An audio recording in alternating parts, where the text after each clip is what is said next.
Bear attacks keeper during live show. Black bear suddenly mauls his keeper during a live show at Hangzhou Safari Park. A shocking incident at Hangzhou Safari Park in East China's Zhejiang province has ignited a heated public debate over the ethics and safety of animal performances in zoo. During a live show on Saturday, a black bear suddenly attacked its keeper moments after completing a round of performance, prompting immediate intervention from other staff members. Now let's go deeper and see what's really happening in this story on the AI podcast. Welcome back to the deep dive.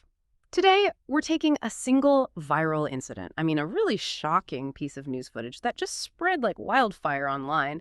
And we're going to use it as a lens, really, to explore some fundamental and pretty emotionally charged questions about conservation, captivity, and ethics.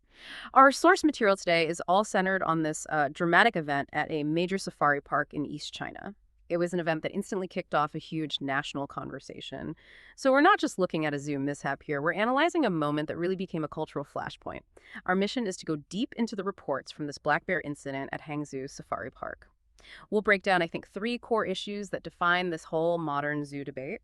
First, the safety risks, the inherent risks of asking wild animals to perform. Second, the sharp ethical arguments against using these animals as just props for our entertainment. And finally, that ongoing global debate over whether zoos should fundamentally shift their whole mandate to prioritize education over entertainment, basically.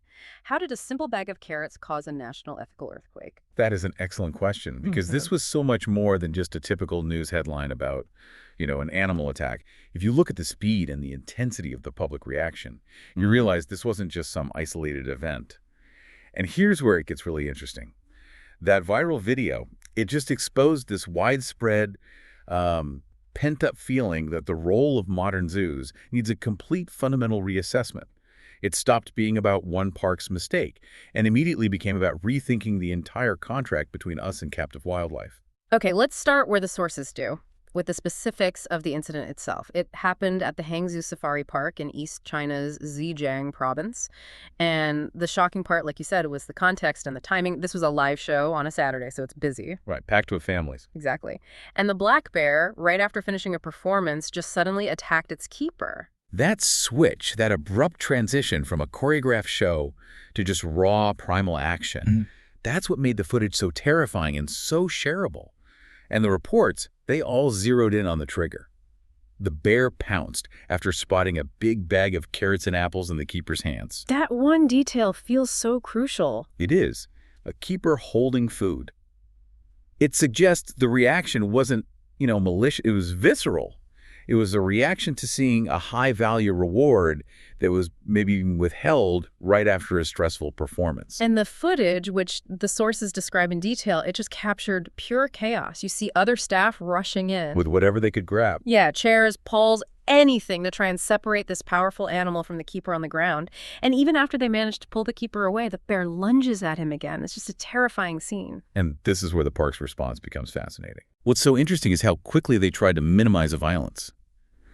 Their official statement came out, and yes, thankfully, it confirmed neither the keeper nor the bear was seriously injured.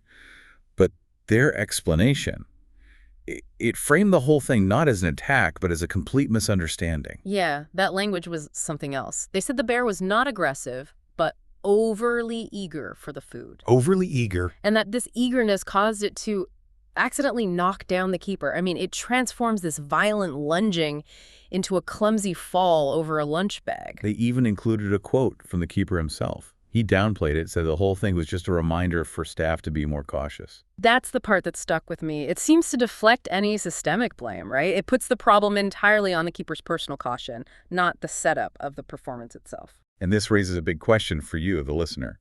Does that explanation, this idea of accidental excitement for carrots, does it actually match the violent, dramatic reaction we all saw in that video? The speed with which they tried to control the narrative suggests they knew immediately that the spectacle had gone horribly wrong. They had to get ahead of the backlash. But they didn't, did they? They failed spectacularly. That explanation did the exact opposite of calm things down. Oh, absolutely. The video, combined with that minimizing language, just fueled this massive wave of criticism online. It instantly reignited that long simmering call to ban animal performances completely. And now we're moving beyond just the safety of that one incident and into the bigger ethical and structural critiques.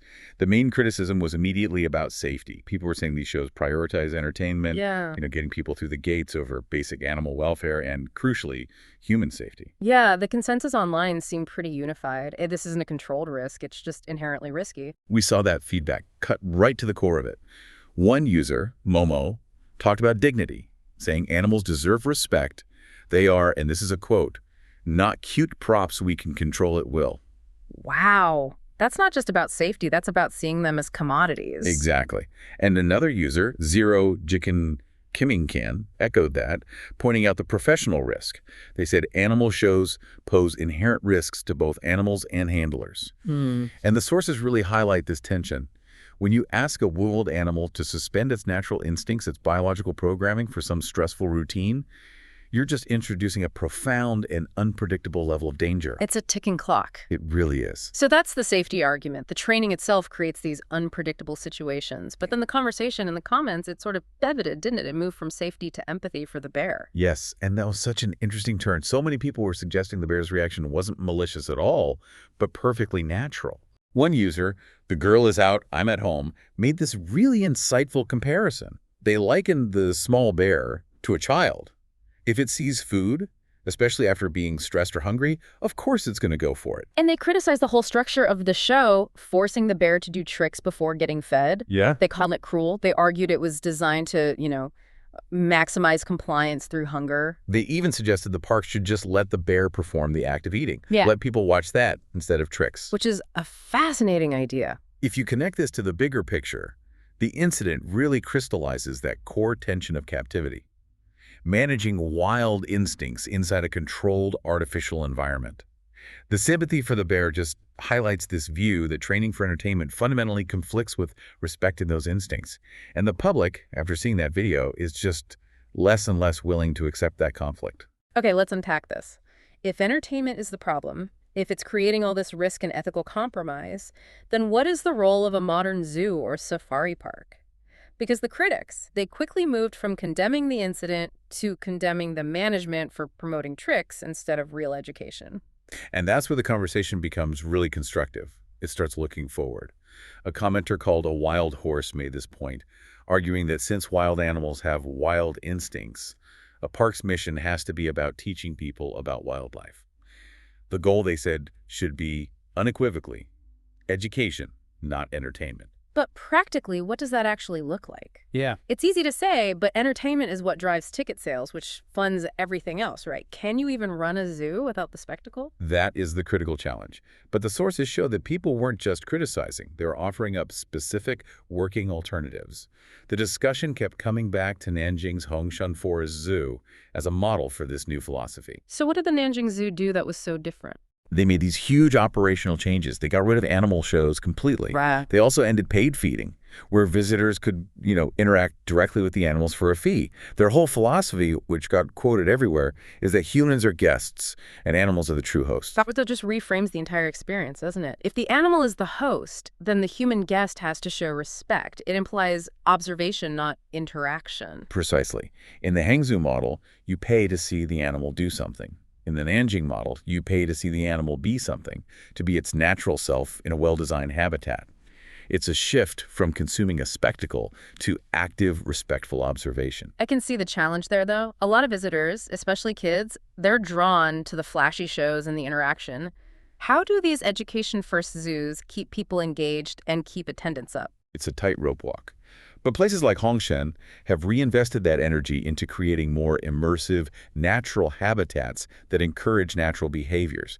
So instead of a tiger jumping through a hoop, you might spend 20 minutes just observing its scent-marking behavior. It requires better signage, better educators on the ground. An enclosure's designed for the animal's welfare first, not the visitor's convenience. Exactly. The challenge is teaching the public the value of that quiet observation. The debate isn't just about banning shows, it's about shifting the entire definition of the experience from a theater to a learning institution. Okay, so let's talk about the park's attempt at damage control. After the video went viral and the firestorm erupted, they tried to fix it. They released a follow-up video showing the bear and keeper reconciled. A classic PR move. They were clearly hoping this would repair that image of man-animal harmony. The clip showed the keeper feeding the bear carrots, the very thing that started the chaos, gently patting its head, even joking with it. The bear in this video looks totally calm. And that was supposed to bring a sense of relief, of closure. But according to the sources, it didn't work. It actually intensified the calls for reform. Why did that reconciliation video fall so flat? Because it completely failed to address the systemic issue. The public wasn't focused on the personal relationship between that one keeper and that one bear anymore. Right. They were focused on the risks and ethics of the practice itself. Showing them making up afterwards doesn't change the fact that the underlying structured performance based on stress or food deprivation is still there. It's treating a symptom, not the disease. The video is a Band-Aid. Exactly. And the whole incident just underscores this urgent need to reassess whether entertainment justifies these risks. The video didn't erase the structural problem. So when we zoom out, what does this all mean? It's just incredible that one moment, a bear reacting to a bag of carrots, could expose this huge global dilemma about how we interact with captive animals. The sources lay out a very clear progression for you. First, you see the impossibility of totally suppressing wild instinct for a performance. Second, you see this overwhelming public demand for welfare over spectacle, a demand fueled by social media. And finally, you see the momentum toward these education-first models, like the Nanjing Zoo, which prove that there is another way. Which brings us to our final provocative thought for you to mull over. If the future of zoos really is education and conservation, and we have to accept that these wild instincts can never be completely eliminated, then we have to ask a deeper question. How should the relationship between human handlers and wild animals be fundamentally redefined? How do we maintain safety for the people while also respecting and even facilitating the animal's inherent wildness? That's the real structural challenge ahead, and it's something well worth exploring on your own. Well, this is a very horrible story. One question for you. Does this incident highlight a flaw in how captive wild animals are managed and trained? Don't forget to comment it. Thanks.